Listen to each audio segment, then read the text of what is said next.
प्रधानमंत्री फसल बीमा योजना में फर्जी पॉलिसी बनाने वालों के खिलाफ कृषि विभाग ने सख्त कार्रवाई शुरू कर दी है। आपको बता दें कि खरीफ 2026 के दौरान टोंक जिले की मालपुरा तहसील में फर्जी फसल बीमा कराने की शिकायत सही पाए जाने के बाद संबंधित किसानों के खिलाफ पुलिस में मामला दर्ज कराया गया है। संयुक्त निदेशक कृषि विस्तार टोंक रामपाल जाट ने मालपुरा तहसील के मुकेश सैनी, सीताराम सैनी और फूलचंद सैनी के खिलाफ डिग्गी थाने में रिपोर्ट दर्ज कराई है।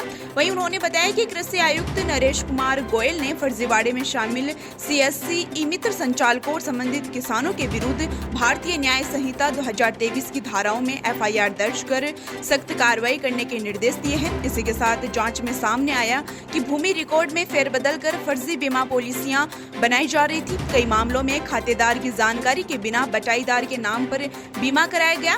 एक ही खसरे पर कई पॉलिसियां जारी की गई। वास्तविक क्षेत्रफल से अधिक भूमि पर बीमा कराया गया और बोई गई फसल के बजाय दूसरी फसल का बीमा कराया गया। साथ ही कृषि आयुक्त ने कहा कि योजना का लाभ केवल वास्तविक किसानों तक पहुंचे, इसके लिए विशेष अभियान चलाया गया। फर्जीवाड़े में शामिल ई मित्र संचालकों, किसानों, दलालों, बीमा कंपनी के कर्मचारियों और वित्तीय संस्थाओं के खिलाफ कड़ी कानूनी कार्रवाई की जाएगी। वहीं विभाग ने चेतावनी दी है कि फर्जी तरीके से बनाई गई बीमा पॉलिसियां तत्काल निरस्त कराई जाएं, अन्यथा भारतीय न्याय संहिता के तहत सख्त कार्रवाई की जाएगी। आपका नाम पद बता दीजिए और किस तरह का किसान फसल बीमा में किस तरह का फर्जीवाड़ा है? मालपुरा का एक मामला है, क्या मामला है पूरा? मैं रामलाल जाट, संयुक्त निदेशक कृषि विस्तार टोंक। मैंने 10 तारीख को यहाँ ज्वाइन किया है। कल ही श्रीमान निदेशक का पत्र आया था कि वहाँ पर उन्होंने आइडेंटिफाई किया था 3 किसान इस ज़िले के मालपुरा के रहने वाले। उन्होंने जमाबंदी में फर्जीवाड़ा करके अपने नाम से उसका बीमा करवा लिया है। ज़मीन किसी और के नाम से थी और उसमें जो टाइटल है वो अपने नाम से दिखाकर कर लिया है। वो किसान हैं, जैसे मुकेश सैनी का नाम था, सीताराम सैनी और फूलचंद सैनी, तीनों ही मालपुरा के रहने वाले हैं। तो उसमें जो देखा फर्जीवाड़ा करके और उसने अपना नाम लिख लिया था।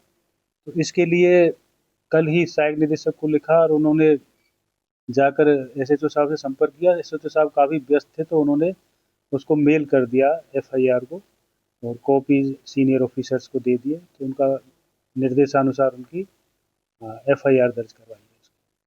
किस तरह की चूक हो जाती है? इस तरह के किसान होते हैं, फर्जीवाड़ा कर लेते हैं, किस तरह की चूक रही? विभाग की रही है, किसकी रही है? फर्जीवाड़े का अभी तो वो प्रयास है, एक्चुअल में बीमा हुआ भी नहीं है। इनका सभी का सर्वे किया जाएगा। किसानों को यही मानते हो कि सब कुछ सही होगा, लेकिन कुछ चीज़ें जो निकल के आई हैं, कुछ किसान या कुछ दलाल टाइप के लोग इस तरह का काम करने लगे हैं, तो उस पर विभाग और भी सतर्क हो गया है और सभी की व्यक्तिगत जांच की जाएगी। जो भी सीएससी के माध्यम से हो रहे हैं उनको सबको देखा जाएगा।